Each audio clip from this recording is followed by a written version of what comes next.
Muy feliz porque traigo a una de las personas que siempre ha estado interesada en este país, en la violencia, en lo duro que ha sido el vivir de los colombianos, que se ha inventado miles maneras de hacer memoria, de llevar a las víctimas hasta sus universidades donde ha estudiado, donde ha trabajado, para que ellas puedan contar sus historias, para que la gente se acerque a ella, que hizo otra manera de hacer pedagogía con los estudiantes.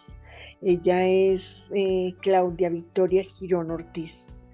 una mujer maravillosa que quiero mucho. Es psicóloga de la Universidad de los Andes, docente e investigadora en el campo de psicología social y político, activista y defensora de los derechos humanos, cofundadora, que es lo más principal y por eso lo trajimos, del Centro del Costurero de Kilómetros de Vida y Memoria, que hace parte de proyectos del Centro de Memoria, Paz y Reconciliación. Y aquí me quedaría casi 10 minutos contando tantas cosas que ha hecho Claudia aquí en Colombia y fuera de Colombia, por hablar de memoria y por tratar de sanar el tejido de este país. Entonces, sin más preámbulos, hola Claudia. Te quisiéramos preguntar cómo ha sido la experiencia tuya de compartir tus historias a la gente. Mi experiencia de tejer y compartir historias con otras personas, con la gente, ha sido una experiencia muy rica. Como docente yo he trabajado mucho el tema autobiográfico y cartográfico, partiendo de la premisa de la importancia de enseñar conocimientos articulados a las experiencias vitales que he vivido yo, que han vivido otras personas y que le ayudan, por ejemplo, al estudiante y en las aulas de clase universitarias y por fuera del aula, en los ambientes pedagógicos, educativos, a implicarse en las historias de otros, entendiendo pues que somos parte de un territorio compartido pero fragmentado. Digamos, para mí esa experiencia de contar historias en el ámbito pedagógico, educativo, universitario, ha sido muy enriquecedora porque siempre ha sido invitando también a otras personas de la afuera a ser parte pues como de la conversación que se debe tener en un aula de clase. Entonces personas como Pilar Navarrete, otras personas víctimas del Palacio de Justicia, forenses, magistrados, diferentes tipos de personas que pueden narrar acerca de ese hecho ocurrido en el Palacio de Justicia, en el contexto del Holocausto del Palacio de Justicia, son interlocutores a partir de sus vivencias y de su manera pues de haber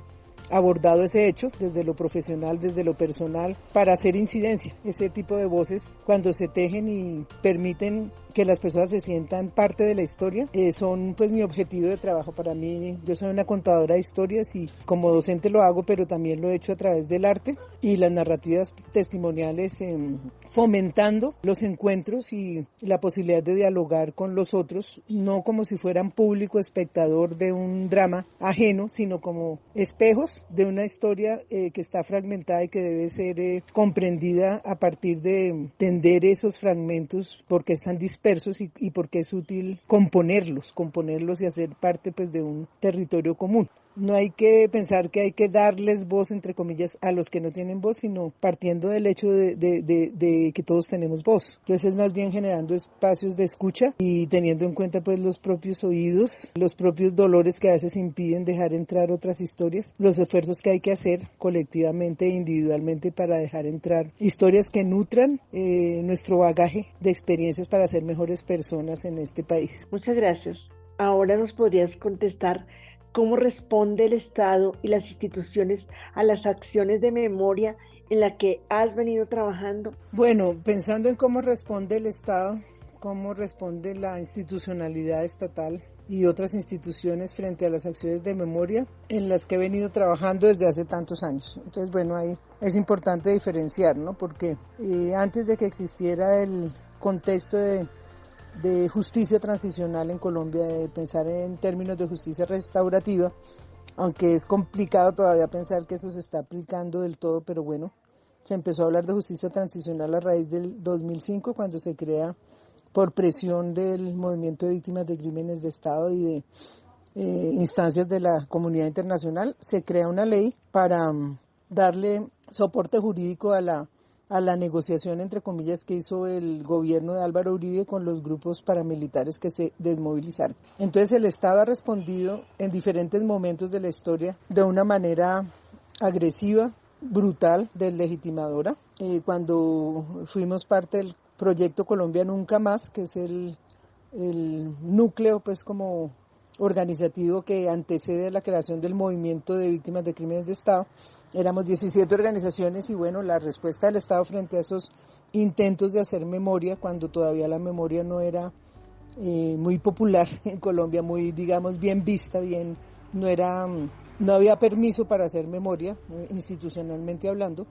Entonces hacer memoria era un ejercicio subversivo, pues prácticamente en términos de subvertir la memoria oficial, la versión oficial de los hechos, y el ejercicio y el esfuerzo del Nunca Más pues fue perseguido. Eso pues costó muertos, costó desaparecidos, costó carcelazos para algunas personas, costó allanamientos como el del 98 que intentó el gobierno de ese entonces llevarse la base de datos y robarse la base de datos, y bueno, gracias a la comunidad internacional no se pudo hacer, pero de todas maneras deslegitimaron el proyecto que se lanzó en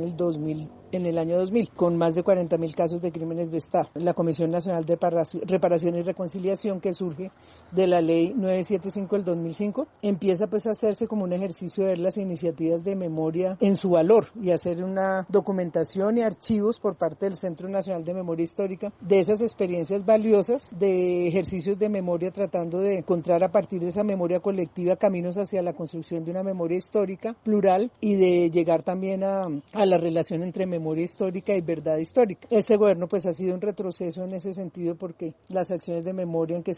venimos trabajando muchas personas y colectividades pues se ve pues confrontada con el nombramiento de Darío Acevedo como director del Centro Nacional de Memoria Histórica, y se echan para atrás pues muchos trabajos que se habían hecho. Pienso que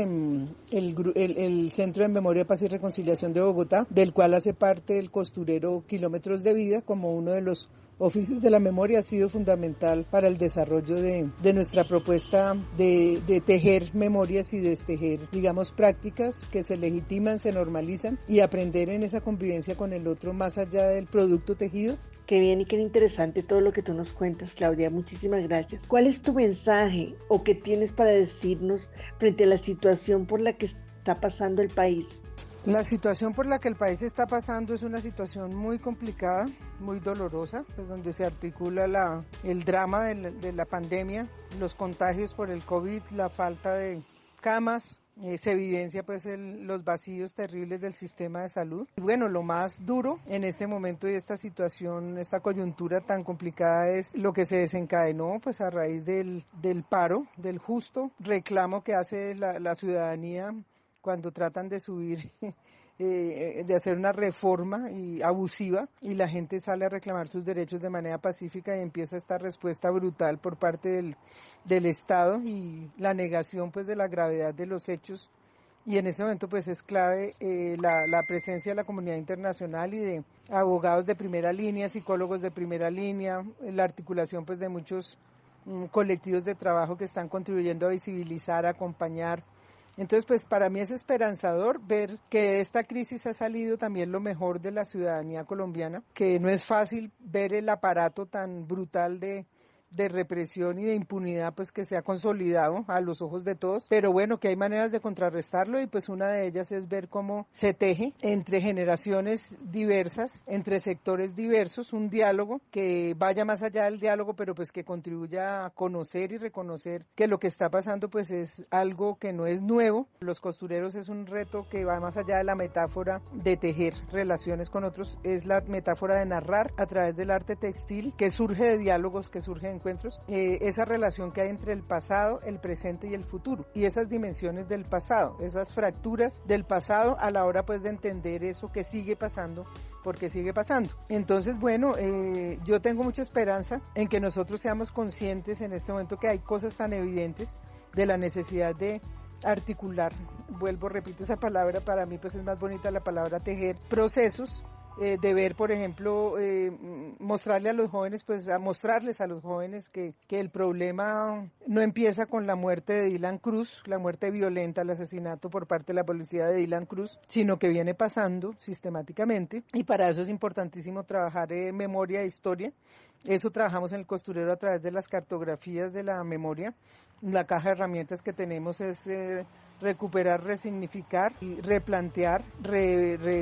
resignificar en términos de volver a rebobinar un poco pues el hilo de la historia. Bueno, es un honor haberte tenido. Muchísimas gracias, Claudia Girón. Un abrazo y solamente me queda decir qué orgullo haber caminado de tu mano en tantos proyectos y sobre todo que se te haya ocurrido esta forma en que las mujeres y los hombres de este país sanan un poco el dolor, dejándolo plasmado en tejidos, en costuras y en tantas cosas maravillosas que hacen cada día para que la gente pueda decir, ¿por qué